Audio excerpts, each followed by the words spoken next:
মদিনার সবচাইতে গরিব সাহাবী বেলাল রাদিয়াল্লাহু তাআলা আনহু লজ্জাস্থান ঢাকার জন্য শুধু একটা জামা ছিল, গায়ে দেওয়ার মতো কোনো জামা নাই।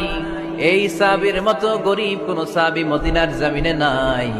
এই বেলাল রাদিয়াল্লাহু তাআলা আনহুকে বিশ্বনবী ডেকে বললেন, ইয়া বেলাল আনফিক ইয়া বেলাল লা তাখশা মিন যিল আরশি ইকলালা। ও বেলাল, আল্লাহর রাস্তায় দান করো, কারণ আমার আল্লাহর ধনভাণ্ডারের কমতি নাই।